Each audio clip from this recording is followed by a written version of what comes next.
Hey, what's up everybody? True Boxing here. Thank you for coming back to get hit with the truth.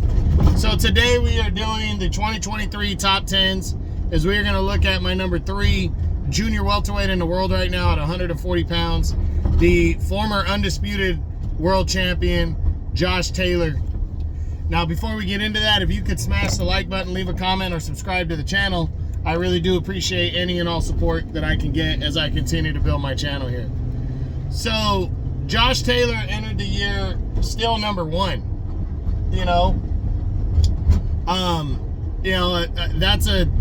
earned that over the years. Even the controversial split decision win that he got over Jack Catterall, most thought that was him overlooking Catterall. So, based on his resume and what he'd done, he was still considered to be the number 1 junior welterweight in all the world. And he entered the year looking at a potential rematch. He had given up all his other belts except for the WBO belt, as he was looking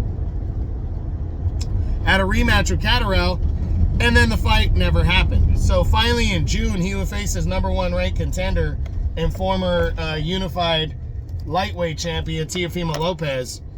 And in a fight where a lot of people thought Taylor was going to win, myself included. Lopez had looked kind of so-so since he moved up to 140, and especially in his most recent fight. Excuse me one second.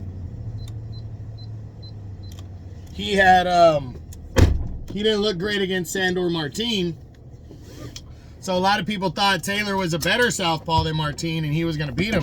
And Lopez went out there and just timed Taylor well and used his speed and accurate punching to outbox and outclass Josh Taylor. And Josh Taylor suffered the first loss of his career, a convincing 12-round unanimous decision, and would lose his world title. So the remainder of the year he stayed kind of quiet. There was a lot of talk about him moving up to welterweight, and there still is. He still hasn't decided what he wants to do heading into 2024. He's the IBF's number 7 ranked contender. He's 19-1 with 13 knockouts. 32 years old. So Taylor's been talking, the last few years he's been contemplating moving up to welterweight. I'm not sure if that's still in the works, because the problem with Taylor now is the same problem he's had before. He cannot move up. Well, he can move up, but there's not really any big time fights and opponents at welterweight within the same promotion. Taylor has a co-promotional deal with ESPN and Top Rank, so that's where he pretty much fights.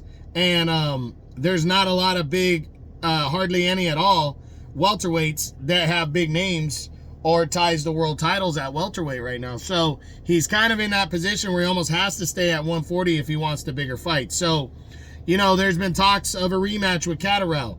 Catterall's still calling for that, but Taylor, I don't know, he just doesn't seem interested. But, it's going to be interesting to see what he does heading into this year. Now, a title shot, he's been calling for a rematch with Lopez, but he hasn't done anything to earn a rematch. And I really don't think Lopez is going to be interested, because Lopez pretty much handled him the first time out. Other champions, Devin Haney, I don't think would be interested in fighting him with the WBC belt. Rolly Romero, the WBA champ, has a mandatory due, and then he has to, and then they're with different promoters, so I don't see that one. The IBF belt, Subriel Matias. I mean, I think he's a promotional free agent, but he's been working with the PBC the last few fights. But I think he's willing to go anywhere to fight. And if Josh Taylor wanted him, I think he could get him. But it's going to be interesting to see. I would really like to see Taylor and Catterall in like some kind of an eliminator to move up the ladder. Or Taylor fight, one of the other bigger names and take a chance in the division. But we'll see. I do expect Taylor to still be in the top 10 at 140 if he stays at 140. But I really think he's going to start falling out of the top 5 with inactivity if he doesn't fight, the higher level opponents. So we'll see what happens. But that's it. That's what I got.